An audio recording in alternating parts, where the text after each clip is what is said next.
Kemudian Yosafat mendapat perhentian bersama-sama dengan nenek moyangnya, dan ia dikuburkan di samping nenek moyangnya di kota Daud. Maka Yoram anaknya menjadi raja menggantikan dia. Saudara-saudaranya, anak-anak Yosafat, ialah Azaria, Yehiel, Zakaria, Azariahu, Mikael, dan Sefaja. Mereka semua anak-anak Yosafat, raja Israel. Ayahnya memberikan kepada mereka banyak pemberian, berupa emas dan perak, dan barang-barang berharga, juga kota-kota berkubu di Yehuda. Tetapi kedudukan raja diberikannya kepada Yoram, karena dialah anak sulungnya. Sesudah Yoram memegang pemerintahan atas kerajaan ayahnya dan merasa dirinya kuat, ia membunuh dengan pedang semua saudaranya dan juga beberapa pembesar Israel.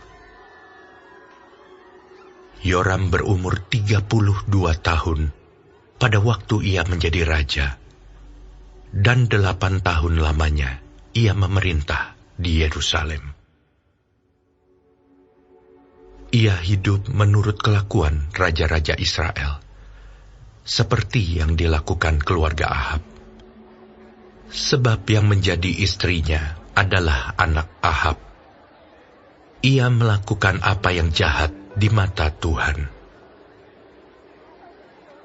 Namun demikian, Tuhan tidak mau memusnahkan keluarga Daud, oleh karena perjanjian yang diikatnya dengan Daud, sesuai dengan yang dijanjikannya, bahwa ia hendak memberikan keturunan kepadanya dan kepada anak-anaknya untuk selama-lamanya.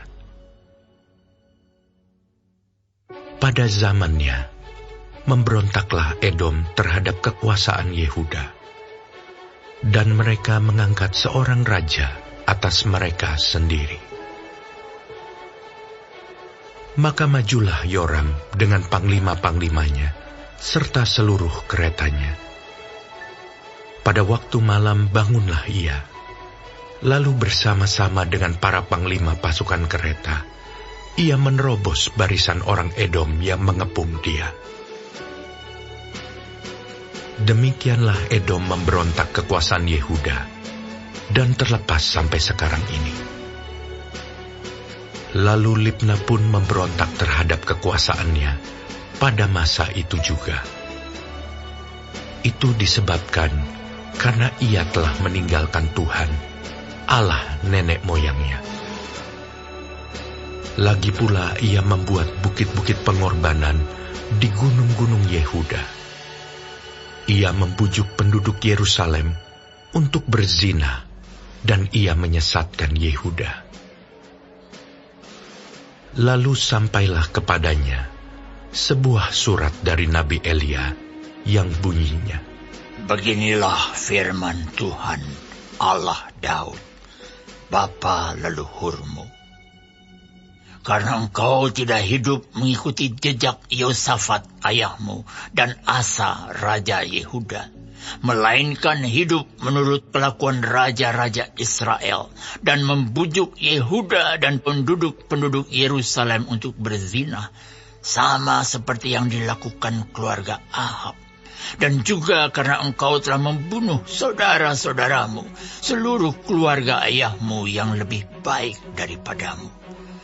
Maka Tuhan akan mendatangkan tulah besar atas rakyatmu, anak-anakmu, istri-istrimu, dan atas semua harta milikmu.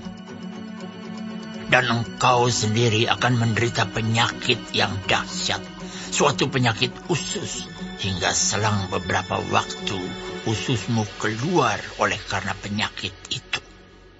Lalu Tuhan menggerakkan hati orang Filistin dan orang Arab yang tinggal berdekatan dengan orang Etiopia untuk melawan Yoram. Maka mereka maju melawan Yehuda, memasukinya, dan mengangkut segala harta milik yang terdapat di dalam istana raja sebagai jarahan, juga anak-anak dan istri-istrinya, sehingga tidak ada seorang anak yang tinggal padanya, kecuali Yoahas, anaknya yang bungsu. Sesudah semuanya ini, Tuhan menulahinya dengan penyakit usus yang tidak dapat sembuh. Beberapa waktu berselang, kira-kira sesudah lewat 2 tahun, keluarlah ususnya karena penyakitnya itu. Lalu ia mati dengan penderitaan yang hebat. Rakyatnya tidak menyalakan api baginya, seperti yang diperbuat mereka bagi nenek moyangnya. Ia berumur 32 tahun pada waktu ia menjadi raja, dan 8 tahun lamanya ia memerintah di Yerusalem. Ia meninggal dengan tidak dicintai orang. Ia dikuburkan di kota Daud, tetapi tidak di dalam pekuburan raja-raja.